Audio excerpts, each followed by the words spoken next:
Bonjour et bienvenue. Aujourd'hui, j'aimerais vous parler d'un schéma que je rencontre assez souvent, qui est celui des personnes qui donnent beaucoup et qui ne reçoivent que très peu en retour. Je pense à un cas particulier d'une dame qui est venue me voir il y a quelque temps, euh, mais ce cas est tellement typique que j'ai vraiment envie de le partager avec vous. C'est une dame absolument adorable, très généreuse, qui donnait beaucoup de son temps, qui faisait beaucoup pour sa famille, qui était toujours là pour les autres. Mais quand elle avait besoin qu'on l'aide, eh bien, souvent il n'y avait pas de retour. Alors, comment est-ce que c'est possible? Est-ce que ça veut dire qu'il y a d'un côté les gentils et de l'autre côté les pas gentils? Non, ça n'est pas comme cela que ça fonctionne. En fait, nous venons tous résoudre certaines choses dans cette vie et certainement que ce que cette personne venait résoudre, c'était son manque de reconnaissance, son manque d'approbation, son manque d'amour. Comment est-ce que ce manque de reconnaissance peut s'exprimer de cette manière? Alors, si je l'approche du point de vue du Theta Healing, ce que nous avions fait à l'époque, c'est que nous sommes allés voir les programmes subconscients qui retenaient ces schémas. Dans ces programmes subconscients, là je vais généraliser, mais je peux retrouver par exemple la personne quand elle était enfant.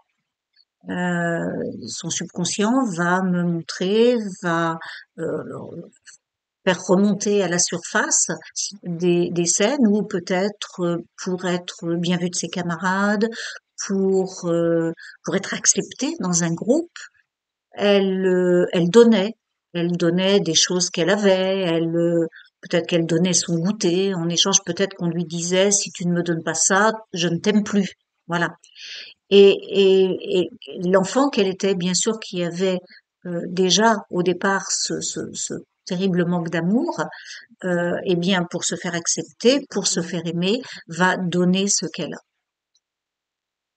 Lorsque je remonte plus profondément dans son subconscient, je peux aussi trouver au niveau génétique des programmes d'ancêtres qui euh, qui ont dû se déplacer peut-être, qui ont dû quitter leur terre, qui ont dû quitter leur village, qui ont dû quitter leur pays, qui sont arrivés dans de nouvelles contrées.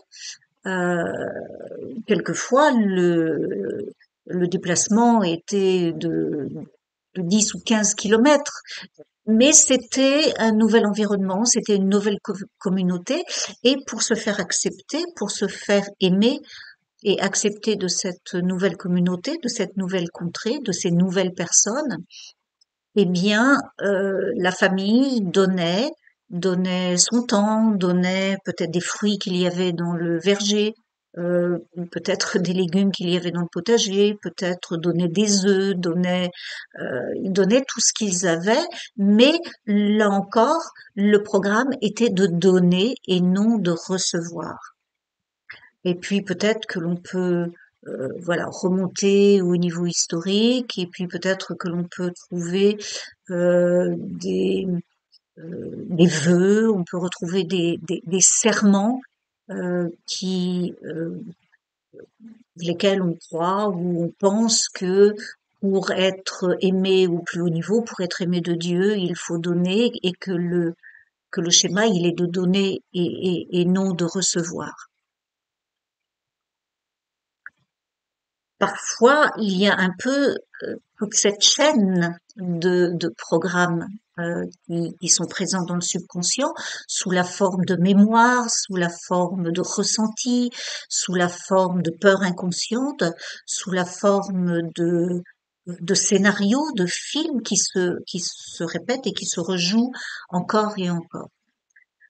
Donc, si j'aborde cette question, cette problématique du point de vue du Theta Healing, je vais tout simplement demander à ce que tous ces programmes négatifs, toute cette chaîne de mémoire soit libéré de son subconscient et je vais demander à ce que soit enseigné à la personne, toujours avec son accord bien sûr, ce que c'est que d'être aimé, ce que c'est que d'être accepté sans avoir à se dépouiller, sans avoir à se sacrifier, sans avoir à dire oui à tout, sans avoir à toujours donner sans discernement. Si je l'aborde du point de vue de la méthode, je vais aller voir ce qui retient tous ces films. Qu'est-ce qui se passe si je dis non? Qu'est-ce qui se passe si je m'écoute? Qu'est-ce qui se passe si je préserve mon temps, si je préserve ma santé, si je préserve mon espace, mon bien-être?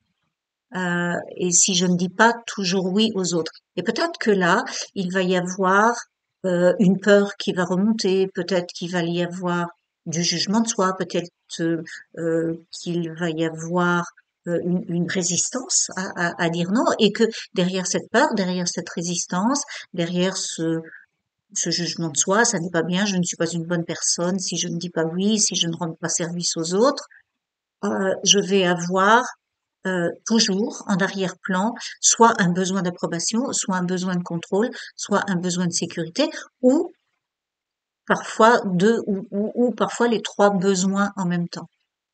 Et dans ce cas, je peux avoir, ok, si je ne donne pas mon goûter, on va me mettre part, je vais être exclue et je suis en insécurité.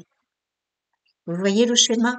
Donc, ce que je vais faire, c'est que je vais aller libérer ce manque de sécurité et je vais me réapproprier cette sécurité infinie qui n'a jamais cessé d'être là. Puisque ce que j'apprends, ce que je regarde, c'est que tout cela, ce ne sont que des films, que des histoires auxquelles je dis oui, auxquelles je crois que je crée dans ma vie. Et plus je vais dire oui à ces schémas, plus je les alimente, plus je les visualise et plus je les crée. En fait, notre cerveau est comme voilà, une salle de cinéma, un projecteur qui projette des films en continu, des films que nous créons d'instant en instant et qui se projettent dans notre vie. Et avec la méthode directe, je vais apprendre à simplement regarder ce film et se dire non, c'est juste un film. Ça n'est pas moi, je n'ai pas à être cela. Ça, c'est juste un personnage que je joue, mais mon être véritable, mon être profond, ça n'est pas ce personnage. Et donc là, je vais aller libérer ce qui retient ce rôle, ce qui retient ce scénario, les peurs, et derrière les peurs, les manques d'approbation, les manques de contrôle et les manques de sécurité. Et les trois sont liés, hein, puisque euh, si je n'ai pas l'approbation, si je n'ai pas l'amour, je ne me sens pas en sécurité. Et pour avoir l'amour, pour avoir la sécurité, je vais utiliser le contrôle. Et le contrôle m'apporte ce sentiment de sécurité. Donc, je vais travailler euh, pensée après pensée, film après film, scénario après scénario, et je vais détricoter tout ce mécanisme de pensée et de scénario que j'ai créé moi-même avec à partir de mes pensées subconscientes pour retrouver ma puissance, pour retrouver ma maîtrise, pour retrouver mon pouvoir en disant oui, là j'ai du temps, je suis disponible et je t'aiderai volontiers. Et puis un autre jour, je vais dire écoute, ça aurait été avec plaisir, mais là je ne peux pas. Et lorsque je retrouve cet équilibre, je retrouve une communication, je retrouve du respect dans ma vie. Et lorsque je demande de l'aide, eh bien, les gens se sentent en équilibre avec cela et vont m'apporter leur aide spontanément. Voilà comment il est possible de changer des programmes subconscients. Et En fait, la première chose, c'est de le vouloir, c'est de le décider. Là, j'en ai assez. J'en ai assez, j'ai envie de changer cela. Et déjà, lorsque vous prenez cette décision, 90% du travail est fait.